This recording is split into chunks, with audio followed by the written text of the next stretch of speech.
forte treme o chão. Meu brado faz revolução. Meu brado é luta indígena, é dança, é canto indígena. É guerra, é luta, é arte, é festa.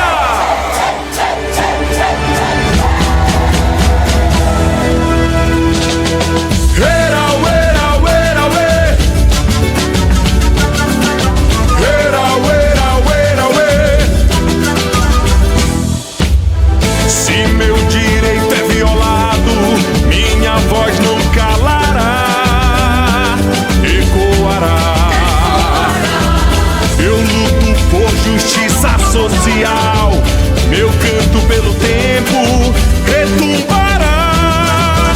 Território indígena, Amazônia indígena, meu Brasil indígena, terra ancestral. Somos resistência pela existência contra a violência colonial.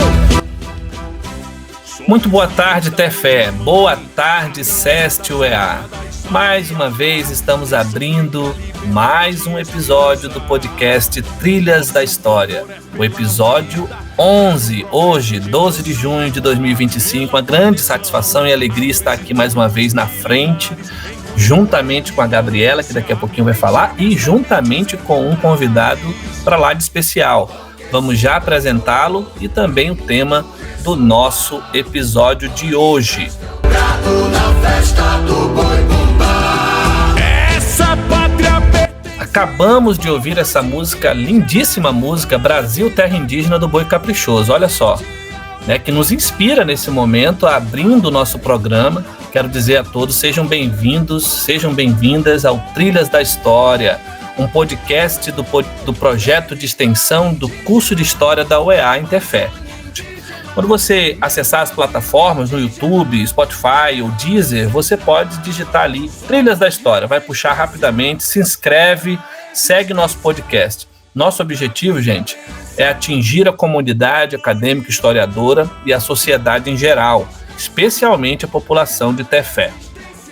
Eu sou o professor Daniel Lima, professor do Departamento de História aqui no SEST UEA.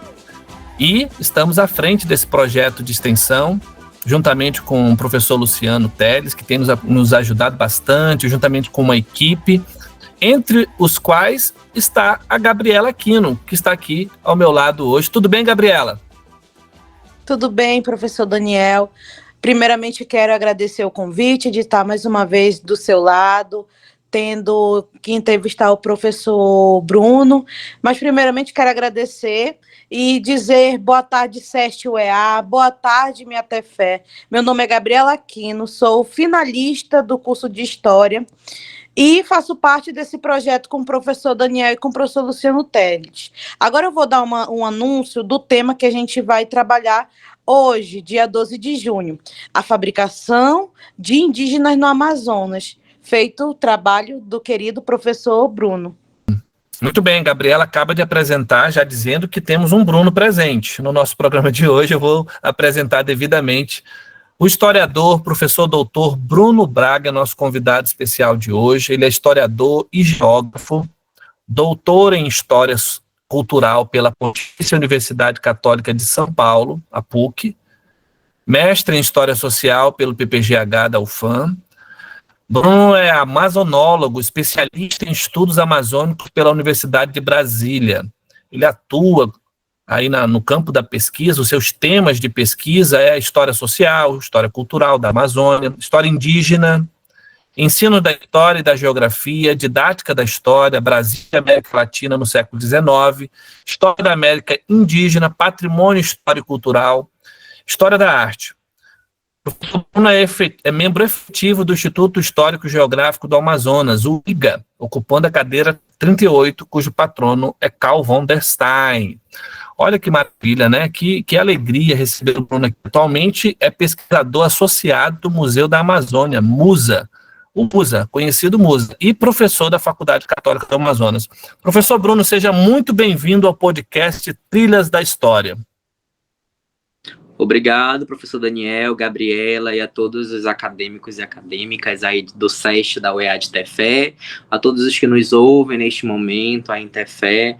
É um prazer a gente conversar sempre um pouco, discutir sobre as tramas da história, sobre essas questões que são tão pertinentes ao nosso trabalho de historiador, de pesquisador, especialmente por questões que nos unem no máximo, que é a Amazônia. Então, será uma conversa muito produtiva e eu espero estar aqui aberto a todas as perguntas e a gente conversar e trocar uma ideia bem legal. Que maravilha, Bruno, te receber aqui. A gente fica muito feliz de você ter dedicado esse tempo para a gente gravar esse episódio e poder compartilhar esse saber de tantos anos aí que você tem se dedicado na pesquisa acadêmica. Inclusive, esse primeiro bloco, a gente sempre trabalha assim a jornada acadêmica, né, do nosso convidado, a história dele. Vou chamar a Gabriela, que vai abrir aí o nosso primeiro bloco de perguntas. Gabriela, contigo. Obrigada, professor Daniel. Professor Bruno, é uma honra lhe ter aqui novamente. Eu digo novamente porque ele já veio em Tefé e ele teve a honra de dar uma palestra para a gente. Então, é um prazer novamente ter o senhor e o seu conhecimento aqui no Trilha da História. E eu vou iniciar com a pergunta. Professor Bruno, a gente sempre começa pedindo para o nosso convidado falar um pouco de si. Conta para a gente um pouco de como foi seu início, como foi o início da sua jornada acadêmica, principalmente a sua relação com a história, pois quem escuta o Trilha da História, a maioria são acadêmicos do curso de História e que tem essa dúvida de como começou a trajetória de doutores de licenciatura em História. Bem, obrigado, Gabriela, pelo cumprimento mais uma vez. É um prazer, né? Na verdade, eu estive ano passado em Tefé, mas eu já tinha estado há outros anos, há outros tempos, já fui ministrar Parfó, na região daí do Solimões. Então, acabava que a gente sempre fazia uma pausa em Tefé, e de lá ia para Fonte Boa, para Santo Antônio do Içá, para Maraã, tudo por aí a gente andou um dia. E é um prazer sempre grande voltar a essa parte da Amazônia que eu também gosto muito. É muito simbólico a gente falar de si, especialmente a nossa relação com a história, né? A gente nunca sabe o que é pesquisa. Eu costumo dizer que a gente vai aprender a fazer pesquisa histórica finalmente da graduação em História, principalmente nós que fazemos licenciatura, e quando a gente está no mestrado, quando a gente entra de fato, a gente tem um envolvimento com a pesquisa, a gente procura saber o que é pesquisar de fato. Mas tudo começa muito antes, né? Eu sempre quis ser professor, desde criança eu decidi que eu queria ser professor, por uma série de fatores, idealismos. Eu acho que a gente não pode perder nosso idealismo enquanto professor, a gente não pode desacreditar da educação, a gente não pode deixar de lutar pela educação e sonhar com uma boa educação igualitária, pública e gratuita de qualidade para todos, né? Então eu quis ser professor de história desde criança e nos meus anos dourados de colégio de ensino médio eu estudei no Instituto de Educação do Amazonas, no IEA, lá em Manaus, e eu sempre me questionava muitas coisas sobre a história. Por estar numa instituição que era do século XIX, que é o IEA tem suas bases na Escola Normal do Amazonas, que era uma instituição do século XIX, e está ali no coração do Centro Histórico de Manaus, no Alto de Eduardo Ribeiro, então você tinha um envolvimento muito maior com a história da cidade de Manaus, com os passeios públicos, com a noção de patrimônio cultural. E tudo isso, como o professor Daniel leu há pouco, se tornaram áreas de interesse no meu campo de pesquisa. Aí depois, de menino, a gente vai para a graduação, fui fazer faculdade de História e licenciatura, já sabendo o que eu queria pesquisar. Eu entrei na graduação de História sabendo que eu queria pesquisar, entre aspas, índios em Manaus. Índios, né? Enfim. A gente está falando do eu menino de 17 anos que acabou de entrar no curso de História, ainda não tínhamos feito toda aquela sabatina, aquelas leituras que a gente vai fazendo no correr do primeiro ano e dos anos da licenciatura. Então eu sabia que eu queria pesquisar a questão indígena em Manaus. Como, quando, o que, por onde, aí foram coisas que foram permeando o meu contato com a própria graduação em História, especialmente com as disciplinas de História da Amazônia. Não poderia deixar aqui de mandar um abraço. Eu sei que ele não é do SEST, ele é do SESC, professor Arcângelo Ferreira, que foi meu professor de História da Amazônia na graduação de História, e mando um abraço para o Arcângelo, se ele ouvir, com certeza deve ouvir esse episódio, esse podcast, seguir esse projeto, e foi quem me inspirou a fazer História da Amazônia. É uma pessoa que me agradou muito, me ensinou muito sendo e fazendo, e aí a gente de fato vai incrementar a nossa forma de ser na história. Questão indígena em Manaus. Quando? Século XIX. Pronto. Já estava a trilha da minha história já estava feita, já sabia como eu queria ser. E é muito particular, abrir um parêntese, que eu sabia que eu queria cursar História e Geografia. Não era História ou Geografia. Acho que foi a única pessoa, uma das poucas pessoas loucas que resolveu fazer 2 licenciaturas um dia na vida. E eu queria ser professor de História e professor de Geografia. Então, de fato, fui caminhando por esse período e consegui, graças a Deus e ao sobrenatural, me formar nas 2 áreas que eu queria. Ter as 2 habilitações que eu queria, que era a licenciatura em História e a licenciatura em Geografia. Mas no História, que é o que nos compete aqui neste projeto, que é o que permeia a nossa fala. Então eu entrei na graduação já sabendo isso. Queria pesquisar a questão indígena em Manaus. Quando, como e por quê, foi no correr das disciplinas, especialmente da disciplina de História da Amazônia, reitero, que fui desmembrando e articulando uma ideia, uma noção de projeto. Como foi o início da pesquisa? Isso é muito simbólico, essa pergunta, porque quando a gente tem o primeiro contato com o arquivo, eu comecei a pesquisar no Instituto Geográfico e Histórico do Amazonas, o IGA, da qual hoje eu sou membro, e era uma loucura, porque um jovem, muito menino, muito novinho, não tinha ainda habilidade técnica, a gente não nasce sabendo ser pesquisador, reitero. Então ia para aquele arquivo gigantesco, colossal, que é o acervo do Instituto Geográfico e Histórico, e ficava na hemeroteca pegando os documentos, os jornais antigos e procurando a palavra índio. É bem, a gente entrega a nossa idade, ainda não tínhamos aquela hemeroteca digital que a gente joga lá na caixinha a palavra-chave e nos vem um monte de resultados prontamente marcado em verde. Então não eram nossos olhos mesmo que passávamos ali à tarde pesquisando no Instituto Geográfico e Histórico. E aí a pesquisa foi se dinamizando, se difundindo. E batia desespero, porque, gente, eu não encontrava onde é que estavam esses indígenas, quem eram esses indígenas, como que eu ia conseguir construir uma história, uma monografia para concluir a graduação sem esses homens, sem essas mulheres, quem eram eles? E, meu Deus, e agora? Né? Era uma discordância, era uma incoerência, eles não apareciam, eles estavam sumidos, ou seja, como daqui a pouco eu vou me corrigir, eu forçava a minha mão, forçava muito a minha mão e a minha visão na caçada desses homens e dessas mulheres indígenas do século XIX. E eu vi que não era isso, né? Num dado momento da minha pesquisa, a gente começa a amadurecer, a gente aprende apanhando no arquivo, no acervo, a gente começa levando porrada, mas depois a gente vai se amadurecendo, a gente vai se formalizando, se inteirando e se integrando mais na historiografia e construindo um campus semântico, um campus teórico de acordo de forma com o nosso jeito de ser, ou com aquele nosso jeito de ideal que a gente possui e quer transmitir isso na pesquisa. Enfim, em 2013 eu terminei a graduação de História, defendi a monografia, muito Foucaultiano, eu era muito ligado em Foucault, ainda gosto dele, mas naquele período eu era muito mais, eu era um adolescente não, era um jovem que queria mudar muito o mundo e destruir conceitos e estabilizar muitas outras coisas dentro da história, tinha esse ideal enquanto historiador, talvez por isso tenha me tornado historiador cultural, queria destruir certos conceitos, desconstruir, na verdade, conceitos, e em 2014 eu adentrei ao mestrado na UFAM com um projeto que era uma extensão do que foi a monografia, querendo saber mais sobre a questão indígena em Manaus na Belle Époque, tão falar da Belle Époque. Aí é uma coisa que é importante, eu sempre destaco, o contato que a gente tem com as leituras acadêmicas. Numa das aulas de Amazônia, na faculdade, a gente leu A Ilusão do Fausto, de Diné Mascarenhas. Então ali foi um boom, foi um baque na minha vida acadêmica e pessoal, porque de fato eu acabei com aquela ilusão que a gente tem do Fausto, da pompa, da ostentação, do luxo, e a gente começa a problematizar os artífices da cidade. Então naquela altura já tinha o trabalho de Deusa Costa, de Maria Luísa Ugarte, de Ana Dal, de uma série de pesquisadoras e pesquisadores que já estavam reconstruindo a história da Manaus na Belle Époque, apresentando os estivadores, os moradores, os trabalhadores, o trabalho público, os códigos de postura, as vestimentas e as contradições do espaço habitado. E eu me fiz essa pergunta, digo, gente, e a questão indígena? Claro, eles estavam ali nos trabalhos permeando todo esse campus, essa força de trabalhadores, esses métodos de trabalhadores, mas assim, eu quis, na verdade, naquele momento escrever alguma coisa entendendo onde eles estavam. Óbvio, estavam nos mundos do trabalho, estavam nos mundos das culturas, estavam nos mundos das sociabilidades.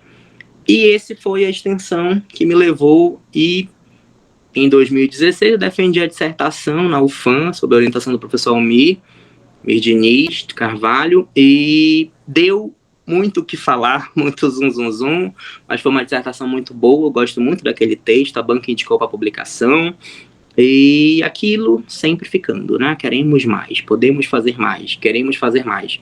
E eu sempre dizia para mim, naqueles tempos de mestrado, naqueles anos de PPGH da UFAM, que se um dia eu fosse para um doutorado, eu queria responder, eu iria pesquisar, iria procurar escrever uma tese sobre o que tinha me dado mais dificuldade no mestrado. E hoje eu digo isso para todo mundo abertamente, o que me deu mais dificuldade no mestrado foi entender por que os indígenas de Manaus eram diferentes dos indígenas do restante do Amazonas. Eu tive que classificar, durante o mestrado, os grupos étnicos de todo o Amazonas para diferenciar os de Manaus. E eu dizia que se eu fosse para um doutorado um dia, a tese ia ser sobre essa questão indígena no Amazonas provincial. Eu ia ampliar geograficamente e espacialmente para entender mais ainda daqueles homens, daquelas mulheres, daqueles grupos étnicos que habitavam a Ilha Amazônica. Fui para o doutorado. No doutorado, já estava com essa amplitude de descrever, de entender, de verificar os anseios, as lutas, as persistências, as resistências e as criações dos povos indígenas do Amazonas provincial. Aí saí daquele discurso de Manaus, Belle Époque, que permaneceu desde a graduação em História, e fui para um macro. Sair daquela coisa menor, entre aspas, do ponto de vista geográfico, que era só uma cidade, para ir para a província como um todo. Então, no doutorado, na tese, eu procurei escrever sobre a questão indígena no Amazonas como um todo, e foi um caminho de rios. A gente mapeou durante a tese, procurei mapear os grupos do Rio Branco, do Içana, do Alto Rio Negro, do Amazonas, do Solimões, encontrando quem era quem naquele jogo, naqueles jogos, e o que cada um fazia, o que cada um queria, e como cada um procurou se organizar. Então, para isso, eu trabalhei com uma série de fontes, aí já não era mais momento da gente ter meu arquivo, mas saber lidar com o arquivo, né? O doutorado, ele te prepara para isso, na verdade, o mestrado te prepara para no doutorado você saber lidar com o arquivo e responder questões que são muito pertinentes a você. Então, meu começo foi muito assim, muito raso, e a gente vai avançando, né? Eu não conheço muito medroso, uma pesquisa mais simples, obviamente, dada até as minhas condições pessoais, emocionais. Eu estou falando de um jovem, do eu com 20 anos, de 10 anos a menos, de 15 anos a menos, na verdade. Então, é uma outra forma de pensar, um outro mundo, uma outra lógica de pesquisa e de trabalho. Mas assim, né, como falando com graduandos, com graduandas, com graduantes, como vocês são, é sempre bom, eu gosto de colocar isso, que o arquivo ele vai te ajudar sempre. A gente vai aprender no arquivo, a gente tem aquele primeiro impacto, meu Deus, o que eu vou fazer aqui? A gente tem medo de rasgar o jornal, de rasgar o documento, o trato com a mão, a gente não sabe pegar direito, mas a gente vai tudo se aperfeiçoando, se instrumentalizando para isso. Então é bacana, né? No começo, já na graduação, quem tem essa possibilidade de ter o contato com o arquivo físico, vá, põe a mão na luva e põe essas luvas para trabalhar, pesquisando, mexendo mesmo nas documentações, porque a gente se instrumentaliza, é o momento que a gente tem uma sintonia muito grande com o nosso métier, com o nosso trabalho de pesquisador, com o nosso trabalho de historiador, que vai nos permear para o resto da vida. Acho que é isso, Gabriela, assim, de início foi bem tortuoso, mas foi um tortuoso gostoso, que no fim deu bons frutos. Você deu aí essa revisão foi muito oportuna para a gente conhecer o nosso entrevistado de hoje. Pessoal, vamos agora entrar aqui no tema, né? Agora o Bruno vai aprofundar, a gente vai especificar, professor Bruno, aqui, né? Como construir uma história indígena com o protagonismo deles durante o Brasil imperial, que é o contexto ali, o século da sua pesquisa, em um período em que eles foram tão violentados pelo Estado brasileiro. Explique isso de um modo assim simples, até mesmo para os nossos ouvintes entenderem, tá, Bruno? Obrigado. Claro, Daniel. Primeiramente, como eu disse há pouco, é não forçar a mão. Aquela mão que eu disse que eu forcei para encontrar a palavra índio, para encontrar o índio na minha pesquisa, o índio nas minhas fontes, é não forçar. John Manuel Monteiro, que é o grande pai, fundador e criador, entre muitas aspas, da história indígena no Brasil, da nova história indígena, inclusive do GT, Indígenas na História, da Amplo Brasil, nos diz isso, que a gente tem que fazer história indígena sem forçar a mão, porque esse protagonismo está ali, está nas fontes. É entender, dentro das lógicas dos mundos indígenas, que eram seres pensantes, seres atuantes, seres que construíam seus cotidianos em meio a lidas, em meio a expoliações diárias, em meio a injustiças diárias, mas que estavam ali, resistentes e obstinados a resistir. Estavam ali presentes, quer fosse no meio urbano de Manaus, quer fosse na Ileia, quer fosse no Alto Solimões, quer fosse no Alto Rio Negro, quer fosse nas regiões mais longevas da capital, da província naquele momento. Eles estavam ali, sendo e fazendo. É muito simbólico ver e ler nas fontes esse protagonismo que é dos próprios indígenas. É muito reverberante pensar que essas fontes não foram feitas para eles. Mas se a gente for levar o pé da letra, metodologicamente falando do ponto de vista do historiador, nenhuma fonte que a gente utiliza foi criada com essa finalidade de ser fonte histórica. Nem jornal, nem imagem, nenhuma. A gente que utiliza desses fragmentos do passado, como diz o Mark Bloch, porque a gente fareja a carne humana e ali está nosso interesse. Então acabou que eles aparecem, sem forçar a mão. A gente consegue ver uma rebelião, uma revolta, a gente consegue verificar uma fuga de trabalhadores urbanos da obra da Igreja Matriz de Manaus, que eram indígenas. A gente consegue ver acontecendo o movimento messiânico no Alto Rio Negro, que eram comandados por indígenas do grupo Baniwa também, principalmente. Então a gente consegue verificar isso, a gente consegue pegar na nossa fonte que mesmo escondendo aquilo que era mais visível, a fonte nos apresenta também esse visível e nos dá a possibilidade de construir essas histórias indígenas, de construir esse protagonismo que é deles. Diferente. E hoje, mais ainda, já para finalizar essa questão, é conversar com eles, é conversar com os atuantes, com os movimentos indígenas hoje e tentar levar essa visão deles, que é ancestral, que perpassa de gerações a gerações, para as nossas fontes históricas. E isso dá muito bom, isso dá muito certo, porque a gente consegue, enfim, a gente consegue desenhar mundos, a gente consegue desenhar participações dos grupos indígenas em diferentes pontos do nosso estado, que naquele momento era a província. E conversar com essas lideranças, com esses anciões, com essas pessoas mais velhas dos grupos indígenas e descobrir que eles vão nos dizer, minha avó contava que aqui era X coisa, e às vezes a gente chega na fonte e a X coisa acontecia. Então a gente consegue unir essas memórias indígenas e construir as histórias indígenas.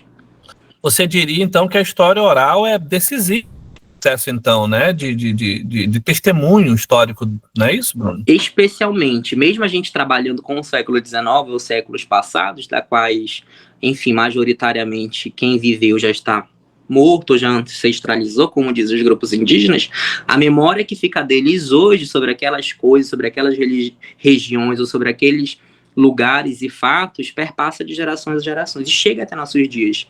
Então é importante ter essa interlocução do passado com o presente para poder transpor também essa noção do presente, essa noção presente que é contínua no tempo e no espaço pela memória dos povos indígenas. Maravilha, muito bom saber disso. Gabriela? Bom, professor Bruno, obrigado pelas suas palavras. Quando o senhor falou sobre ter contato com jornais, só me veio quando eu acho um jornal, me dá uma alegria tão grande, que aí eu entendo o que é o fato de realmente ser historiador. É quando você vê a sua pesquisa ganhando vida através de jornais, através de fontes. Então, é algo... O que o senhor falou me tocou muito. Então, partindo para a próxima pergunta, professor Bruno, nosso tema de hoje, ele fala de fabricação de indígenas. Explique isso para a gente, ao mesmo tempo, quais são suas fontes e como você as examina. Bem, Gabriela, essa pergunta ela é muito perspicaz, é muito legal, né, para nós historiadores falarmos dos nossos corpos de análise, das nossas fontes, do material que a gente trabalha. E até porque é a possibilidade de outros, de vocês, colegas, enfim, verem aquilo que a gente deixou em silêncio, né? Eu sempre costumo dizer que uma tese de história, principalmente, é também deixar perguntas para os colegas irem respondendo e, consequentemente, a gente construir o nosso conhecimento. Essa parte, na verdade, a fabricação dos indígenas, é a parte final, é a parte 4 da minha tese, que eu assim denominei um aparado geral. A minha tese foi pensada como um corpo indígena. Então, na parte 1 é a cabeça, a parte 2 os membros superiores e inferiores, a parte 3 é a alma, o coração, e a parte 4 são os rostos. Então, para analisar rostos, eu me aproximei muito, muito, muito de uma história do sentimento e de uma história das emoções e abraçando tudo isso a história cultural a qual eu me filio. E amplamente nesse capítulo, nessa parte 4, na verdade, os 2 últimos capítulos da minha tese, eu trabalhei com fontes iconográficas. Então foram desenhos, fotografias, litogravuras, pinturas, que quem passava por aqui fazia sobre os povos indígenas, especialmente os viajantes naturalistas, mas também a própria imagem que se foi criada pelo poder provincial, pelos diretores de índios que cuidavam diretamente, entre muitas aspas, dessas questões. Essa ideia de fabricação do indígena, ela é muito provocativa, obviamente, foi inspirado no livro do Peter Burke, quando ele fala do Luís XIV, que o título é A Fabricação do Rei. Só que, diferente da fabricação do rei Luís XIV, que foi uma imagem montada e patrocinada de uma propaganda do próprio rei, dele mesmo, a fabricação dos indígenas é de outros. Então, assim, essas imagens que vão ser levadas, que foram, na verdade, levadas dos povos da Amazônia, dos povos do Amazonas oitocentista, que circulavam e vendiam que nem água, vendiam como ouro na Europa, principalmente, levavam uma imagem exótica, uma imagem animalesca, uma imagem bruta, uma imagem congelada, que, inclusive, ainda hoje permanece em alguns discursos. Que é aquele indígena, como eu prefiro dizer, um indígena fantasia, que era uma coisa grotesca, que era uma coisa selvática, que era uma coisa congelada no tempo.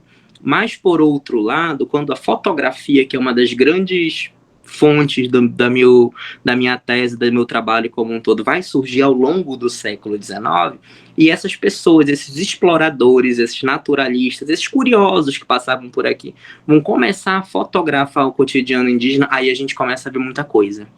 A gente começa a ver trabalhos, a gente começa a ver fabricações próprias dos próprios povos indígenas, com todas as redundâncias cabíveis. A gente consegue visualizar que aquele discurso de que eram ociosos, eram preguiçosos, eram melindrosos, eram vagabundos, é simplesmente um discurso preconceituoso. Porque essa mesma fotografia vão mostrar malocas de ticuna fazendo macas, malocas de munduruku, malocas de mura trabalhando com ralos, com cestarias. Vai mostrar indígenas do Solimões, por exemplo, atuando na remada, sendo remadores, enfim, levando produtos gêneros farinha para o comércio de Coari, por exemplo, que bombava naquele século XIX.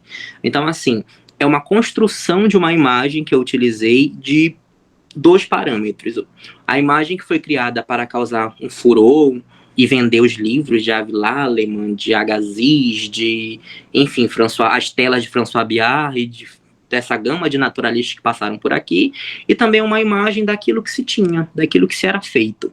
Então, o discurso da imagem, ele vai, nesse sentido, fortalecer a minha ideia na tese de que eles estavam para a vivência amazônica. Os indígenas estavam para a vivência amazônica, e uma coisa que eu gosto muito, particularmente nessa fabricação, vai nos dar os rostos. A gente consegue visualizar quem eram esses homens, quem eram essas mulheres, consegue tirar aquela imagem de coisa e dar um rosto, dar um regime de corporeidade, de fato, como eu trabalhei no contexto da tese. E para além do discurso da imagem, eu trabalhei com outra série de fontes. Trabalhei com jornais, trabalhei com documentos da província, documentos do poder provincial, do poder imperial, trabalhei com os pensadores, trabalhei com artistas, trabalhei com arte pictórica principalmente, para ver como é que se tinha aquela ideia romântica do século XIX do que era o indígena.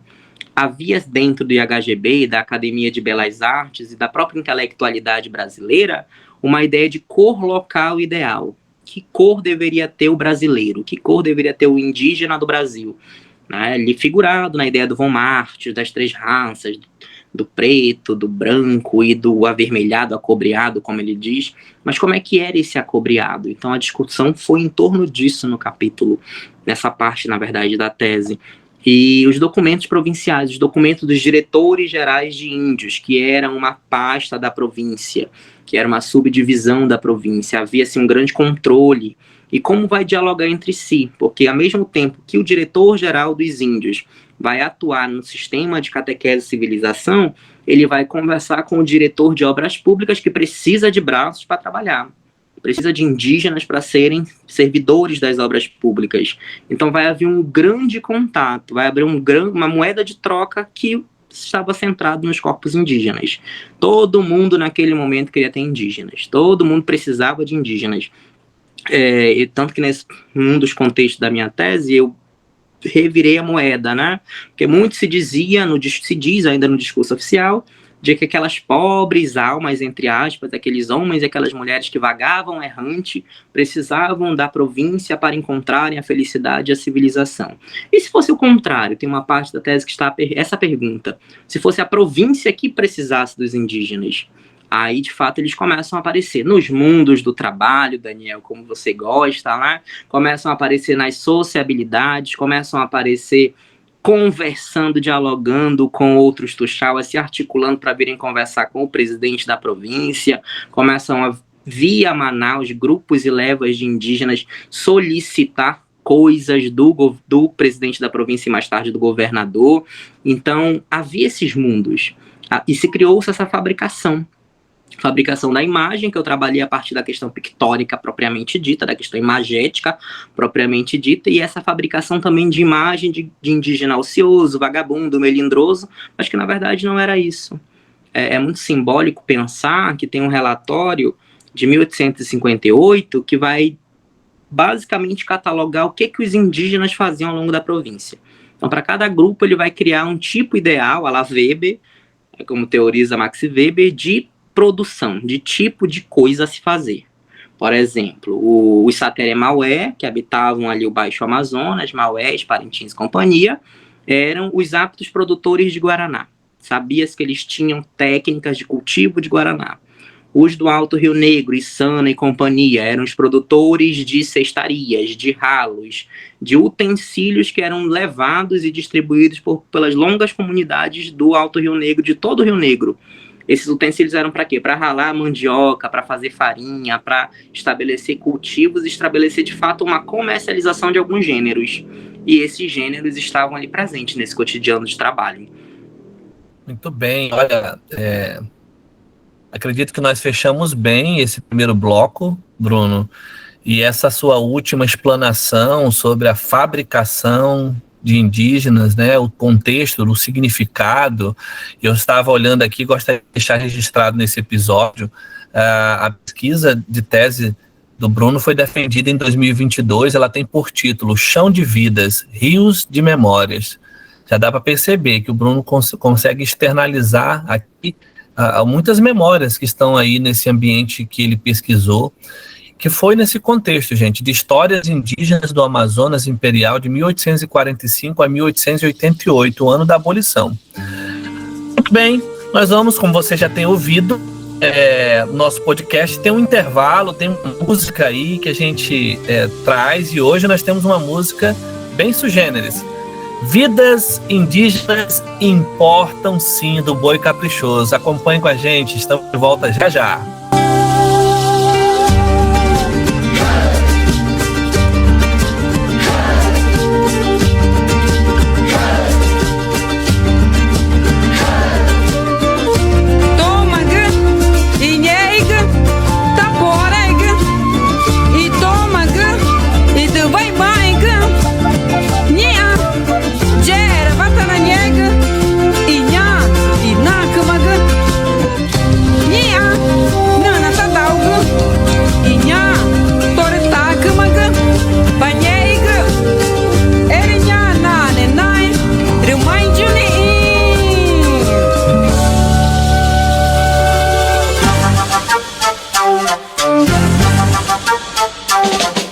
Sou a resistência, sou o clamor da natureza, sou a força que ecoa a grandeza de um povo que não se cansa de lutar. Continuo por meus ancestrais, com a força dos meus ideais. Sou vida, sou cura, sou arte e cultura de um povo milenar. Continuo por meus ancestrais, com a força dos meus ideais. Sou vida, sou cura, sou arte e cultura de um povo milenar. Maracai, Ototo, Cocama, Ticuna, Baré, Sateré, Maué. Povos vão dançar! Eu levanto meu maracá, Terequine, Mapauia, Sauara, Tissunira. Por vidas vamos lutar. Eu levanto meu maracá, Terequine, Mapauia, Sauara, Tissunira. Guerreiras a reflorestar. Maravilha, estamos de volta ao nosso segundo bloco do episódio 11. A fabricação de indígenas no Amazonas. Esse tema que tem a ver diretamente com a pesquisa que o professor Bruno desenvolveu desde o mestrado e de maneira mais madura no doutorado. Acabamos de ouvir, inclusive, uma música aí bem na direção, né, dessa ideia de que os indígenas, para além daquilo que se imaginava, de que eles eram uma espécie subhumana, ou de que eles não tinham valor, né? A região também que estava ao redor disso. Eu queria até que o Bruno, antes de a gente abrir aqui o episódio, Bruno, essa música tem um significado interessante, não é, meu amigo? Muito bem, Daniel. Sim, essa toada é muito inspiradora, né? A letra, a composição, inclusive, é de uma compositora, de uma artista indígena, da Thaís Cocama, que ela fez essa parceria pro Boi Caprichoso. Ela fez essa composição, na verdade, pro Boi Caprichoso. E a letra fala muito da gente, fala muito das lutas da resistência indígena, né? Principalmente no refrão, quando ela fala: eu levanto o meu maracá, Derequine, Mapaiurá. Fala o nome de algumas etnias e de alguns grupos de mulheres indígenas que por vidas estão a lutar, são guerreiras a reflorestar. É muito simbólico pensar isso. Profundamente simbólico e que tem um significado. A gente vai, inclusive, nesse segundo relatar o significado de uma pesquisa que é feita lá no século XIX, gente, para quem está vivo hoje. Você que está nos ouvindo, você está aí de repente acessando o episódio, fala assim: o que eu tenho a ver com a pesquisa que foi feita lá no século XIX? O Bruno vai dar esse recado daqui a pouco para nós. Mas olha, mais uma vez, interaja com a gente, mande a sua pergunta, o seu comentário. A gente já tem tido experiências aqui que o nosso convidado, nossos convidados vão lá e comentam mesmo, respondem a você. Tem um pessoal aí que já está se tornando fã do nosso podcast, a gente agradece muito. E o Bruno, eu tenho certeza, pessoal, o Bruno é um cara extremamente aberto aí e conectado em suas redes sociais. Ele vai dar com certeza atenção. Faça uma pergunta para o Bruno, faça um comentário aí, que daqui a pouquinho ele vai com certeza acessar e te responder. Vamos abrir o nosso segundo bloco agora, que tem a ver com a importância dessa pesquisa para o tempo presente. Eu vou fazer essa pergunta para você, Bruno. Assim, né? Você já tem desenvolvido no decorrer do primeiro bloco isso, mas eu queria que, mais uma vez aqui, você definisse de maneira mais explícita ou até mesmo específica o que de fato faz um pesquisador que pesquisa a história indígena e a história indígena no Amazonas, né? Como você define isso? Explica isso para os nossos ouvintes.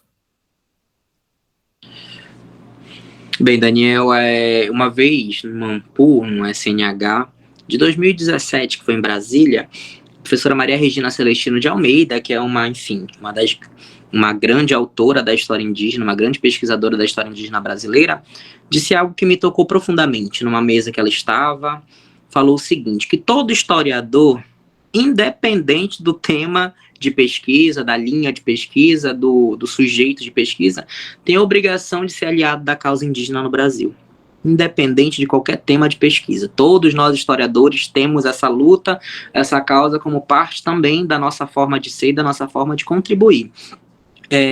Eu penso que hoje, mais do que outrora, ser um pesquisador da história indígena é alguém que esteja aberto a ouvir, como eu falei há pouco, de construir uma experiência de mundos, seja no passado, seja no presente, a partir da escuta dos povos indígenas.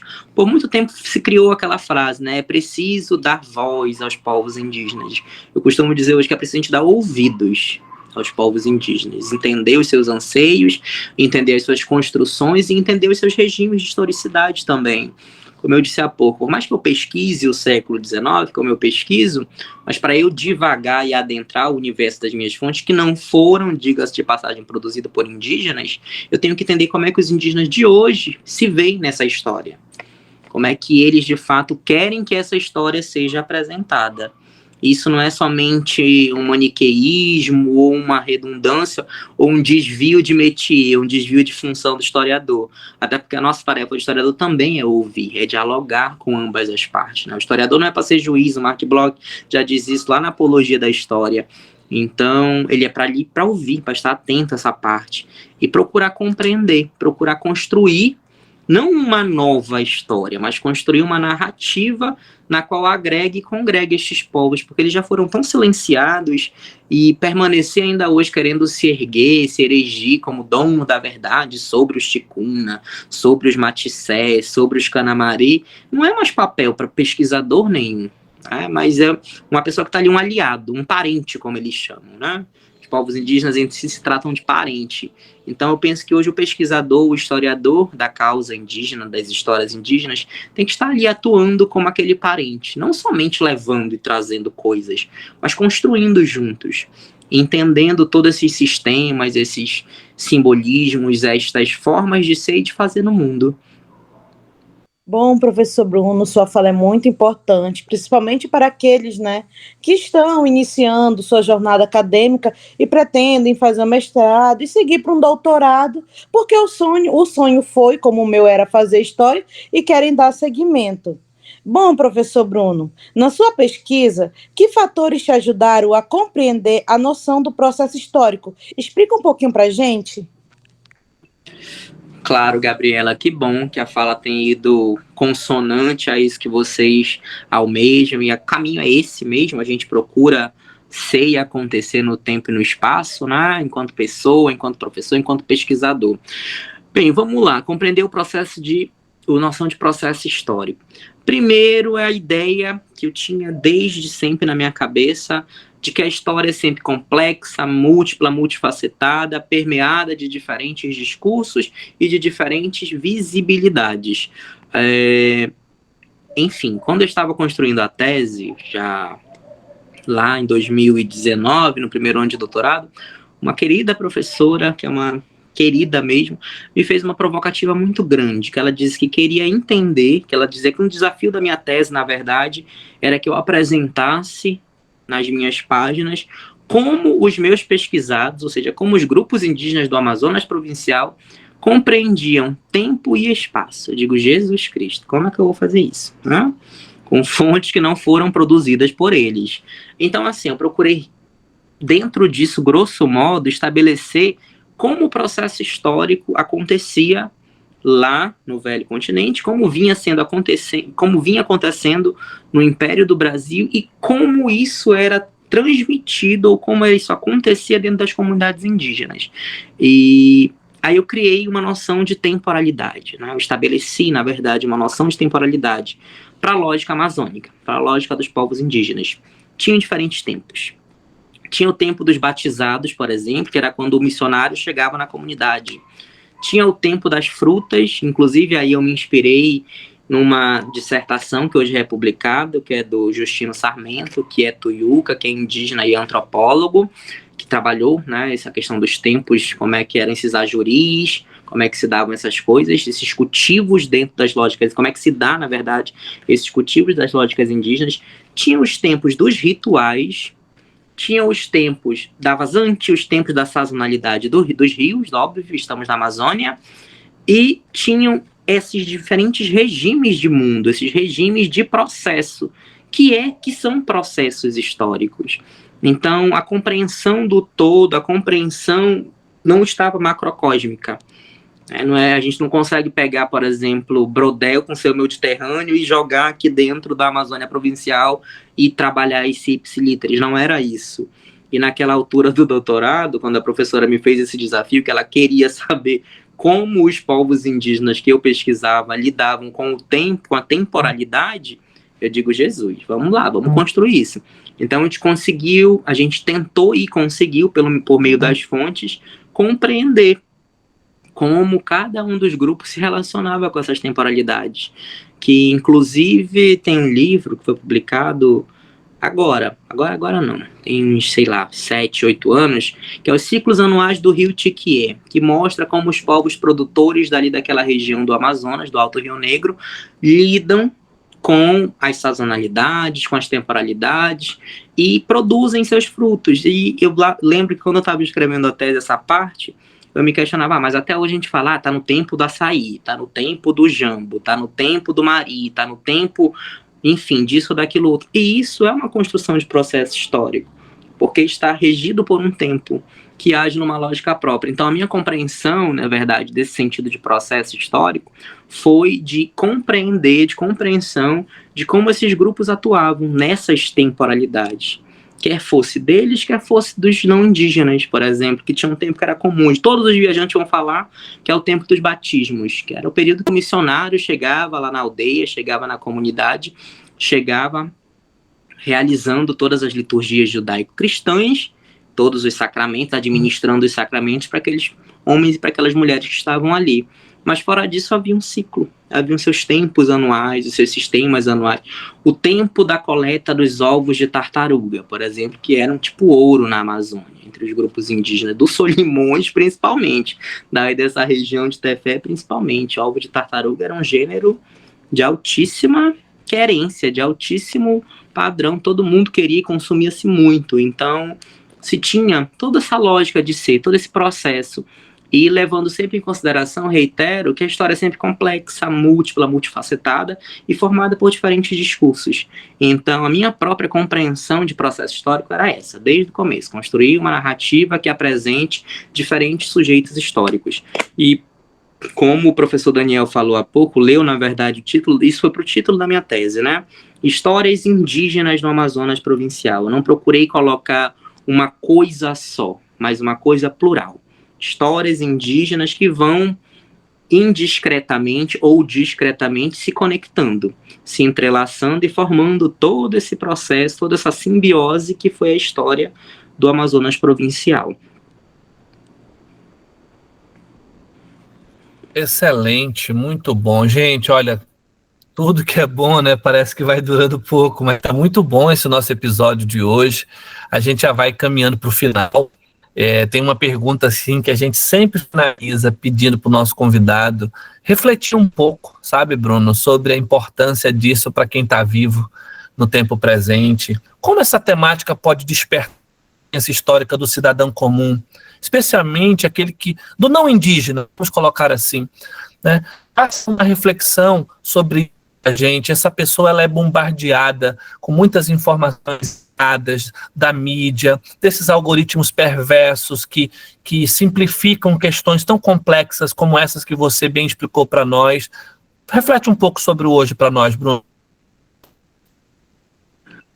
Claro, Daniel. Eu acredito, na verdade, que é uma história que permeia e que está presente. E está para ser contada. Tem uma frase que é da Sandra Pesavento, uma historiadora brasileira, que ela diz o seguinte, que o historiador narra determinadas temáticas ligadas ao seu modo de ser. E o nosso modo de ser amazônida, eu como amazonense, né, a gente que está aqui, que vive a Amazônia, que experimenta a Amazônia, que sente seus sabores, sente seus cheiros, experimenta toda essa sociabilidade de ser da Amazônia, estamos ligados às culturas indígenas. O nosso cotidiano ainda hoje é indígena. Por mais que a tez, a vertente colonial perdure, espoliando, massacrando, impondo seus saberes e seus fazeres, a nossa forma de ser ainda é indígena. Então, acredito que hoje, para nós, como sociedade geral, é reverberar tudo isso, é pensar e contribuir, né, para um Brasil mais justo, igualitário, ser um aliado,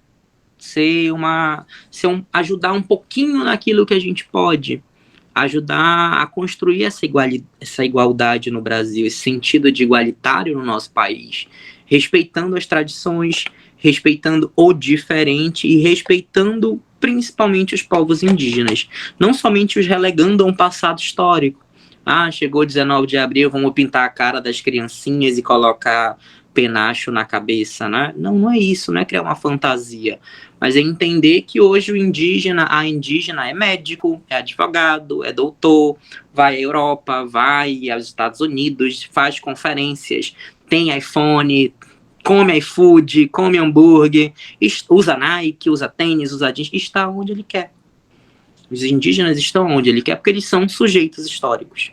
E como nós também somos sujeitos históricos, seguimos uma lógica do tempo, que é o que nos move. Eu sempre costumo fazer uma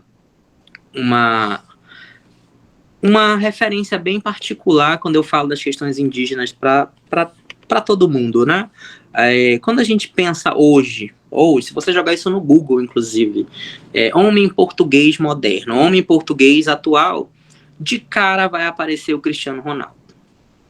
Que tá certo, é um homem do nosso tempo, um futebolista, um cara bonito, um cara que tem um padrão de beleza, um cara esportista, um cara que tem uma vida bacana, que tá ali na nossa temporalidade, que é um homem do nosso tempo, né? Um homem que está aqui na nossa lógica no século XXI e 2025, agindo como um homem do século XXI de 2025. E para que diacho, quando a gente pensa no indígena, a gente pensa no indígena de 1500. Exótico, nu, andando pelado por aí, fazendo rituais estranhos. É um congelamento, como diz o Zé Bessa, né? Se criou aquela ideia congelada de que o indígena ficou lá em 1500. Chegou e não chegou até nossos dias. Então ele vai morrer falando uma língua estranha a nós, vai morrer usando penacho, vai morrer andando pelado por aí, e não é isso. Assim como os homens que a gente concebe, o homem português hoje, a gente concebe o Cristiano Ronaldo, e não mais aqueles fedorentos, aqueles piolhentos que vinham nas caravelas todos sujos mundos. A gente sabe que a situação dentro de uma caravela para chegar aqui era ruim, era hostil, era fedido, para falar o português claro. A gente não concebe mais o homem português naquela estrutura, mas por que raios o homem e a mulher indígena a gente concebe, né? Então, esse é um preconceito que ainda está enraizado. Então, a gente tem que romper com esse preconceito e entender o homem e a mulher indígena como fruto do nosso tempo. Estiveram aqui, estão aqui, sempre vão estar. E seguindo a lógica temporal. Se hoje as mulheres andam bonitas, com seus cabelos penteados, com seus brincos, com as suas bijuterias, com seus saltos altos, com seus jeans, com as suas mini saias, a mulher indígena também vai usar. E ela não vai deixar de ser indígena. Não é uma roupa que vai fazer a mulher, o homem indígena, deixar de ser indígena. Não é o diploma superior, não é o fato dele falar uma língua que não seja a língua natal dele, embora isso reverbere também. Então, assim, hoje a gente vivencia um processo de retomada dos povos indígenas. Eles estão ocupando esses lugares que um dia foram tirados deles. E compete a nós, enquanto sociedade geral, enquanto pessoas, enquanto público, enquanto partícipes dessa sociedade, ajudarmos naquilo que a gente pode. Não sair por aí dizendo coisas do tipo, do gênero, vai ter vestibular, mas 3 vagas é reservadas a índio. Para que índio precisa de 3 vagas, né? Então é muita terra para pouco índio. Gente, pelo amor de Deus, não. É entender as lógicas indígenas na sua particularidade. É ter essa consciência, essa sensibilidade, esse caráter educativo que tem o movimento indígena, como diz o Daniel Munduruku. É entender nesses movimentos indígenas esse caráter educativo, que era, que é e que vai continuar sendo. Olha, Gabriela, com certeza a fala do Bruno vai virar corte no nosso podcast, né? Tem que avisar o pessoal. Essa explanação final foi muito boa, né, Gabriela? Sim, professor, foi ótima. Ainda mais porque quando você não tem um conhecimento abrangente, você acaba reproduzindo estereótipos que você escuta, que indígena que não mora dentro da sua comunidade não é indígena. E isso vai fortalecendo. Se ele veio para a urbanização, se ele veio para a cidade, ele deixa de ser indígena, porque ele está se vestindo como não índio, como como uma pessoa que mora na sociedade. Tanto que eu fiz um projeto de pesquisa sobre a Enquite, que é o índio no contexto urbano, onde eles auxiliam os indígenas que saem das suas aldeias para quê? Para estudar, para melhoria de vida econômica, para voltar, até mesmo alguns vão, o seu Aquizel, que era o atual representante na época, não sei se ainda é, ele falava para mim, Gabriela, é um prazer quando a gente vê um indígena saindo, indo se formar médico, professor, advogado, e volta para a sua aldeia para defender os seus, para ajudar nos seus, então, e sofre esse preconceito, tanto que eu sempre recomendo o livro o artigo que o professor Luciano sempre passar para a gente, é os 5 equívocos sobre os indígenas. Exatamente, 5 ideias equivocadas sobre os indígenas, que é o texto do professor Bessa Freire. Uhum. Que maravilha, então, esse final de episódio. Bruno, muito obrigado, meu amigo, foi muito bom, eu agradeço muito a sua presença, a gente vai com certeza esse ser um dos episódios marcantes aí no que diz respeito à história indígena. Muito obrigado, tá bom? Imagina, Daniel e Gabriela, eu que agradeço mais uma vez o convite do podcast Trilhas da História. Continue, o projeto tá muito bacana, foi muito bom essa nossa conversa. E é isso, né? A história está para ser contada e a gente está aqui para ajudar a construir e nos tornarmos artífices também. Muito bom. Gabriela. Bom, então a gente chega ao fim do nosso programa. Professor Bruno, muito obrigada. Foi uma honra lhe ter aqui. E nesse fim, hoje eu convido você, nossos ouvintes, a interagirem e compartilharem o programa, porque isso é muito importante para nós. Vocês aqui presentes são muito importantes para a gente do Trilhas da História. Eu também peço para que vocês nos sigam no Instagram, porque temos o Instagram, é só você pesquisar lá, Trilhas da História, e vai aparecer o nosso Instagram. Estamos também online nas plataformas YouTube, Spotify e Deezer. E também mando um abraço para o meu querido professor Luciano Teles, para Léo Mário, que é nosso integrante da equipe, juntamente com Luan, Caleb e Alcimara, que compõem essa equipe e que faz esse programa ficar de pé. Obrigado, professor do Daniel, por esse convite, e é isso. Maravilha. Então, olha, a gente encerra trazendo mais uma música aqui de Chico César, Reis do Agronegócio. Eu acho que também contextualiza muito bem o que o Bruno falou na última pergunta sobre o hoje. A música do Chico César, Reis do Agronegócio, é uma crítica potente e poética ao modelo de desenvolvimento que se impôs sobre a terra brasileira desde sempre. No verso "A terra é deles, o gado é deles, a bala é deles também", Chico César explica a aliança entre latifúndio, poder econômico e violência no campo. A canção desmonta o discurso publicitário de que agro é tech, agro é pop, revelando o que há por trás desse discurso. Expulsão dos povos indígenas, destruição ambiental, assassinatos de lideranças e o apagamento dos saberes tradicionais tão caros que estão aí na pesquisa histórica para que a gente possa conhecer. Mais uma vez, obrigado, tá? Compartilha esse episódio e até a próxima, pessoal. Tchau, tchau. Curte a música. Cada qual um latifúndio e que distratam e destroem o ambiente. De cada mente de vocês olhei no fundo e vi o quanto cada um no fundo mente. Vocês desterram povaréus ao léu que erram e não empregam tanta gente como pregam. Vocês não matam nem a fome que há na terra, nem alimentam tanto a gente como alegam.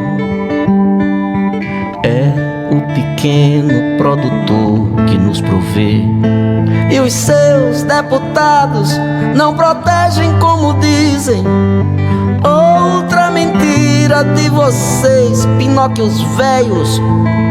Vocês já viram como tá o seu nariz, hein? Vocês me dizem que o Brasil não desenvolve sem o agrepis feroz desenvolvimentista. Mas até hoje, na verdade, nunca houve desenvolvimento tão destrutivista. É o que diz aquele que vocês não ouvem, o cientista. Essa voz, a da ciência, tampouco a voz da consciência os comove. Vocês só ouvem algo por conveniência.